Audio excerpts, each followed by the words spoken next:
All right, today we're jumping into one of the Quran's most epic stories, the journey of Dhul-Qarnayn. But we're going to look at it through a really fresh lens based on the analysis of Khalid Al Sayed Hasan. It's an interpretation that basically flips the script, turning this ancient tale from a story about conquest into one about profound social justice. So let's get right into it. So here's the big question right up front. What if this epic journey that we all thought was about traveling to the literal ends of the earth wasn't actually a journey at all? What if it was really a metaphor for a totally different kind of mission? You know, one about confronting conflict, not continents? Okay, so here's our game plan. We'll kick things off with the traditional story, then we'll decode a few key phrases to see how the central conflict gets redefined. After that, we're going to retell the whole story with this new understanding and, finally, dig into why this perspective actually matters so much today. First up, let's talk about the traditional tale. So this verse is really our starting point. For centuries, people have read this literally. The story goes that Dhul-Qarnayn traveled so far west, he reached the edge of the world and actually saw the sun setting in a murky spring. But what if there's another way to look at this? A totally different way to read it. So let's start decoding. We're going to move from geography to metaphor. Now, this is where it gets really interesting. The traditional view says the setting of the sun is a physical place out west, but the alternative idea, it's just a time of day. Evening, sunset. Think about it, right? If I say, hey, let's meet at sunset, you don't think I'm asking you to travel to the sun. You know I mean a time. So maybe Dhul-Qarnayn just arrived at his destination at sunset. Okay, so what about that murky spring? The Arabic term is Ain Hamia. Traditionally, people think of a literal spring with muddy or hot water. But what if it's a metaphor? What if it's describing a hotspot of conflict and strife, a place that's just boiling over with social problems? And the language actually backs this up, which is pretty cool.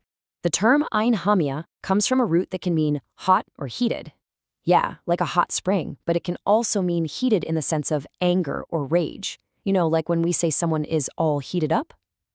So the idea is that Dhul-Qarnayn didn't find a muddy pool, he found a whole region that was simmering with conflict. All right, so if the location is a metaphor, then what's the actual conflict about? This is where we get to the real heart of the story and how we can redefine it. Dhul-Qarnayn is given a choice. He can either punish the people he finds there, or he can treat them with goodness. Now that begs a huge question, right? Punish them for what? What exactly was the injustice that was going on? Well, the traditional view often says the injustice, the zulm, was about disbelief in God. But this alternative reading, it suggests something completely different.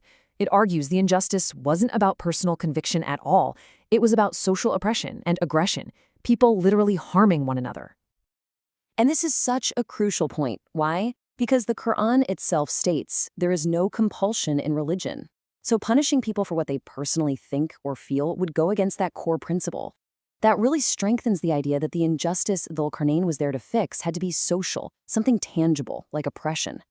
So if zulm is social oppression, then its direct opposite, Iman, has to be a social action. This is a huge shift. In this context, Iman isn't just an internal feeling, it is the literal act of granting security to other people. It's about actively creating safety and peace in a place that's full of fear and violence. And that means the one who yu'min, who grants security, is the mu'min, the grantor of security. See how that changes things? The person who is praised here isn't just someone with a certain conviction.